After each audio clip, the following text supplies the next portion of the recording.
guys, I'm Ines and I'm a second year journalism student at the University of Sheffield. My name is Ryan and I'm a first year medical student. My name's Geneva and I am a first year zoology student. My name's Matthew, I'm a third year BEng Aerospace Engineering student. However, I'm not currently in Sheffield but in my home country, Portugal, Singapore, Warwickshire, Lincolnshire, England. to spend quarantine due to the coronavirus outbreak. I'm gonna show you a day in my self-isolation life. So what I decided to do for studying today was create a sheet with all the online assessments, all the changes to it, all the deadlines, all the extensions. I feel more focused and more productive early in the day. I also study shorthand 2 days a week, which is an alphabet I had to learn to write faster. And I think it's really important to keep a schedule. because I came back from the UK, I had to be quarantined and I can't leave the house, not even to get food and stuff, so I have to rely on friends and family to do that. So currently looking at where I stay, and yes, lots of Singaporeans live in buildings which are quite tall.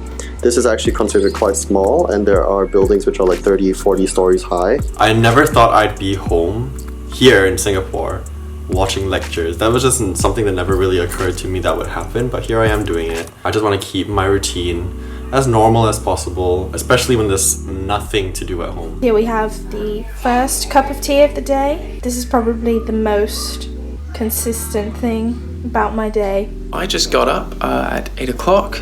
I find it's quite useful to get up early because it keeps your body in that routine. I've got a meeting at 9 a.m, so that's helpful and it gives me time to have some breakfast, get dressed, get ready for the day. Adjusting to online lessons has been quite difficult for me. I personally struggle with ADHD and having classes online is a big, I don't really know what's going on. I am going to contact disability services for some advice. Sometimes it's a bit hard to find someone who's in the same boat as you, and that's what these services are for. We usually start the day with sister school. I usually sit and try and help them with whatever work they've got to do in the day. I think it's definitely really important to take breaks throughout the day if you're planning on working, just to reduce eye strain. I also go for a walk every day in my neighborhood because it's really good for your mental health. In Portugal, you can get out of your house if you're alone and if it's for a short amount of time. And my neighborhood is pretty quiet. As you can see, there's no one on the street. I also talked to my friends on FaceTime. I did everything in such a hurry as well, to settle everything. All of my stuff is still in my room. Same, all my stuff is in my room, but the uni's been really nice saying we can leave it there until it's safe to go and get them.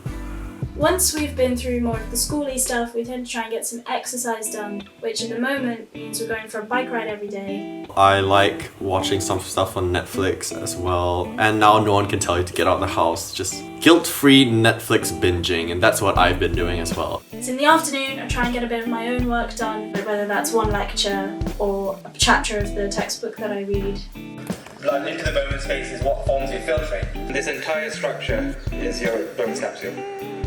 So with online classes, I found that the best thing for me is that I can rewind and fast forward classes as I need to because I keep missing out a lot of things and rewatching them really helps me. I am out for a walk with my dog right now, and yeah, I didn't have a very productive day today. My course has changed a lot. All my exams are being moved online. Some of my coursework assessment's been changed. There's a lot of changes going on, so I think everyone's going to be very understanding, and as long as you motivate yourself for the next day, it's all right if not every single day is a fantastic one. I finished my day by watching a series with a friend of mine for a Netflix party. In the evenings, I usually do a bit of baking or play some games with my sisters.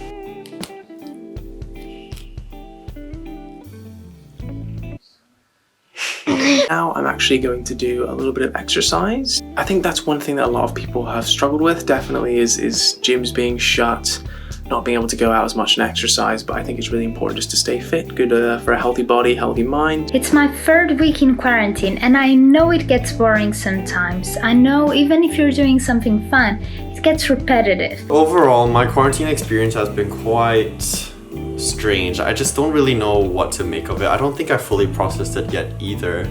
But if you do need some help, the university has a lot of services for you to talk to someone, and you can check the description box for all the resources that the university offers. It's really difficult times at the moment, but we've just got to take it day by day and try and get through as best we can. The most important thing right now is just to stay inside, stay safe, stay excellent, and hopefully I'll see you all in Sheffield next year when this is all over.